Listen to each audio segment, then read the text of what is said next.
Olá, eu sou Antônio Carlos, professor de Geografia da Rede Estadual de Educação, e hoje nós vamos falar sobre as atividades propostas na quarta semana do volume 1 do Plano de Estudo Tutorado do 8º ano do Ensino Fundamental.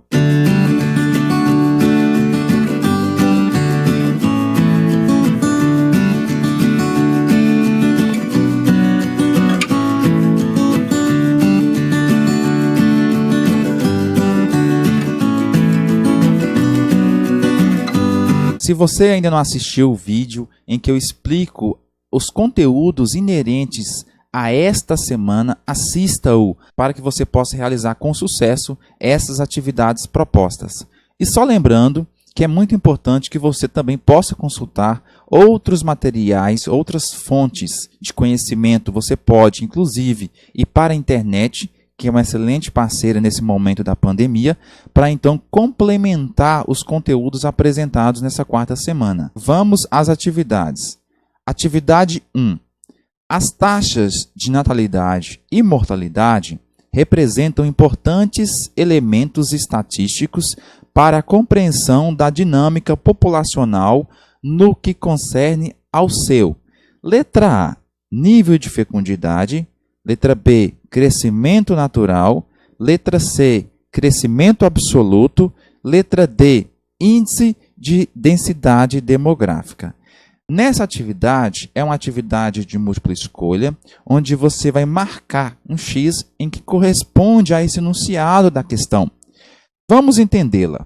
O nível de fecundidade corresponde, então, na estimativa de número médio de filhos por mulher que tem ao longo da sua vida fértil. Não se relaciona às taxas de natalidade e mortalidade. O crescimento absoluto é uma palavra nova aí dentro do conceito demográfico, que praticamente juntou a população absoluta com o crescimento vegetativo, portanto, não faz nenhum sentido ter essa resposta nessa atividade. O índice de densidade demográfica, que corresponde aos números da população absoluta em relação à área habitada, são conceitos que envolvem área habitada e população absoluta. Portanto, também não marcamos essa alternativa. O que nos resta, segundo o que aprendemos na última aula, é o crescimento vegetativo ou crescimento natural, que corresponde, então, à diferença entre as taxas de natalidade e taxa de mortalidade. Para as atividades de número 2 e 3, vamos observar as pirâmides etárias seguintes. Nós temos 3 pirâmides etárias do Brasil em 1980, 2015 e uma probabilidade em 2050. Só lembrando que a base da pirâmide etária corresponde à população jovem, que vai de 0 até 19 anos de idade. O meio corresponde à população adulta, de 20 anos até 59 anos de idade. E acima de 60, nós temos a população idosa. De um lado, nesse caso do lado direito, nós temos a população do sexo feminino e do lado esquerdo nós temos a população do sexo masculino. Outra observação a ser feita é em relação à mudança dessa pirâmide etária ao longo dos anos, onde em 1980 nós tínhamos uma base bem mais larga e um topo mais estreito. Isso significa dizer que o número de nascimentos, a taxa de natalidade, era muito alta. A base aqui representa o número de crianças, de jovens. Só que ao longo da sua vida, a quantidade de taxa de mortalidade era tão alta, chegava-se no topo, na faixa etária idosa, poucas pessoas. Já em 2015, nós temos uma mudança desse perfil demográfico populacional no Brasil, onde a base que representa as taxas de natalidade, ela diminuiu, ou seja, o número de filhos por mulher diminuiu bastante, e nós temos um aumento da população adulta e também um aumento da população idosa, devido então às melhores condições de vida da população nesse ano 2015. Já a expectativa em 2050 é que irá diminuir ainda mais o número de nascimentos e irá aumentar muito a expectativa de vida da população e, consequentemente, a população irá chegar facilmente à faixa etária idosa, acima de 60 anos de idade. Ok, diante dessas informações, vamos à atividade 2.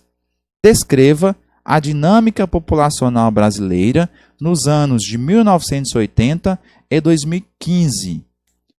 Nós temos aí, conforme já foi falado anteriormente, uma mudança no perfil demográfico da população brasileira de 1980 para 2015. E observando então essas pirâmides etárias, nós temos a mudança na base, que representa o número de jovens, e você, caro aluno e cara aluna, irá então descrever como era o comportamento da base da pirâmide em 1980 e 2015, como que se deu também as transformações no meio da pirâmide, que corresponde à população adulta de 1980 também para 2015, e por fim vai descrever como que se comportava o topo da pirâmide etária, a população idosa em 1980 e em 2015, e levando em consideração também a divisão por sexo dos homens e as mulheres, tanto em 1980 quanto em 2015.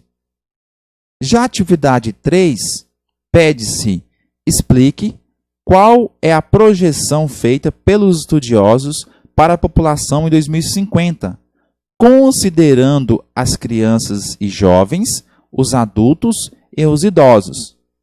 Quais os desafios a serem enfrentados com a mudança nesse perfil etário? Ok, sobre essa pirâmide etária de 2050, corresponde então a uma previsibilidade da população brasileira, onde nós vamos ter um estreitamento da base e um alargamento do topo. Isso significa dizer que o número de nascimentos irá cair e o número de mortes também irá cair, fazendo com que a população chegue à fase idosa com mais facilidade. Isso devido à melhoria na qualidade de vida, na expectativa de vida da população.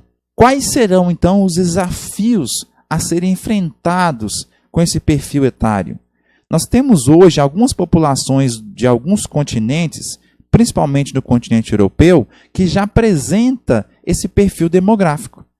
E nós temos uma situação bem peculiar nesses países que apresentam esse perfil demográfico, que é a falta de população aqui no meio, que representa a população adulta, com uma certa dificuldade de mão de obra, porque a população que corresponde à economia ativa, que trabalham, estão aqui localizadas no meio da pirâmide etária. E isso representa uma grande dificuldade de aquisição de mão de obra, principalmente mão de obras específicas a determinados tipos de trabalho. E outro grande problema corresponde à fase idosa, onde nós vamos ter aí uma maior quantidade de idosos com grandes necessidades de acompanhamento médico hospitalar. Então, infraestrutura em hospitais se faz necessário. Também outra situação é a questão da previdência.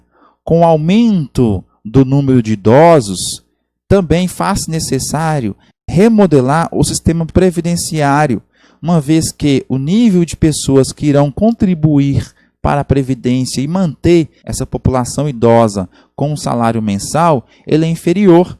Ou seja, nós temos um número de adultos inferior ao número de idosos que irão então necessitar de um salário mensal na previdência. Então, a questão previdenciária também é um grande desafio com essa mudança no perfil etário da população para 2050. Atividade 4. Na atividade 4, nós temos um pequeno texto que diz o seguinte: em reportagem sobre o crescimento da população brasileira, uma revista de divulgação científica publicou tabela com a participação relativa de grupos etários na população brasileira no período de 1970 até 2050. Isso é uma projeção, tá, gente? Em 3 faixas de idade: abaixo de 15 anos, entre 15 e 65 anos e acima de 65 anos de idade. Admitindo-se que o título da reportagem se refira ao grupo etário cuja população cresceu sempre ao longo do período registrado, um título adequado seria... Olha só, aqui nós temos então um gráfico representando essa população, onde nós temos na legenda a população abaixo de 15 anos de idade, representado na cor branca. Nós temos uma população entre 15 e 65 anos de idade na cor cinza e uma população acima de 65 anos de idade na cor preta. Em 1970, nós temos esse perfil, onde uma predominância da população entre 15 e 65 anos de idade, com 54,8%, e um menor número de 3,1% na população acima de 65 anos de idade. Já em 1995, nós temos um aumento da população adulta de 15 até 65 anos de idade e também um aumento aqui da população idosa. Porém, nós observamos uma diminuição na população abaixo de 15 anos de idade, de 42% para 31%. Já no ano de 2000, nós temos aqui um aumento expressivo no número da população entre 15 e 65 anos de idade, também um aumento na população acima de 65 anos de idade e uma queda na população abaixo de 15 anos. E, por fim, a previsibilidade para 2050 é que nós vamos ter uma diminuição no número da população abaixo de 15 anos de idade, de 21% para 17%. Uma diminuição leve no número de pessoas entre 15 e 65 anos de idade, de 69% para 64%. E, por fim, na população idosa, irá ter um aumento muito grande, de 8% para 18%. E qual seria o título mais adequado, então, para representar as informações presentes nesse gráfico? Seria, letra A, Brasil, ainda o país de adolescentes? Letra B, Brasil, chega à idade adulta? Letra C, o Brasil troca a escola pela fábrica? Ou letra D, Brasil de cabelos brancos? Olha só, nós temos aqui uma previsibilidade de um aumento muito alto na população idosa. Isso irá demonstrar como será o perfil demográfico e etário da população em 2050. Provavelmente o título mais adequado para este gráfico será na letra D, que é um Brasil de cabelos brancos. Significa dizer que a população idosa irá aumentar consideravelmente no ano de 2050. Para a atividade 5 e última, nós temos aqui uma imagem. Essa imagem tem o título Éramos 6, seremos 3. A fecundidade da brasileira despencou em número total de filhos por mulher. Em 1960, a brasileira tinha a média de 6 filhos. Já em 1980, passou para 4 crianças. No ano de 2000, já tinha uma média de 2 filhos. Em 2020, a média já está em 1,5. E na letra A, pede-se, cite 2 motivos que levaram à redução da taxa de fecundidade no Brasil. 2 motivos, então, que explicam por que houve-se uma diminuição nas taxas de fecundidade no país nesse período. Primeiro, nós temos a introdução de métodos contraceptivos, a prevenção, e também a maior participação da mulher no mercado de trabalho. Isso fez com que o tempo dedicado à casa e à família diminuiu. Consequentemente, a mulher trabalhando, e isso levaria, então, a repensar o número de filhos.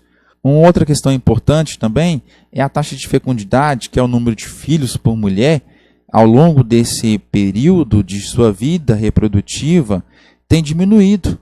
Ao invés de ter filhos até 50 anos de idade, a mulher prefere, então, aproveitar o período fértil para ter 1 ou 2 filhos no máximo. Na letra B, pede-se o que representa a taxa de fecundidade. A taxa de fecundidade, gente, é uma estimativa de número médio de filhos que a mulher teria até o fim do seu período reprodutivo, o seu período fértil, mantida, claro, as constantes taxas observadas na referida data. Caros alunos do 8º ano, essa então foi a nossa aula com indicativas de respostas para a 4ª semana do seu plano de estudo tutorado, e com isso nós estamos encerrando o volume 1 desse plano. Eu espero que vocês tenham entendido toda a matéria abordada nesse volume 1. realizado também as atividades propostas neste volume. Qualquer dúvida, deixe nos comentários. Se você ainda não é inscrito em nosso canal, se inscreva, curta nossos vídeos, comenta, tire as suas dúvidas aqui conosco, para que você então possa de fato aprender esse conteúdo tão importante dentro da geografia nesse seu ano escolar. Aqui é o professor Antônio Carlos e meu muito obrigado.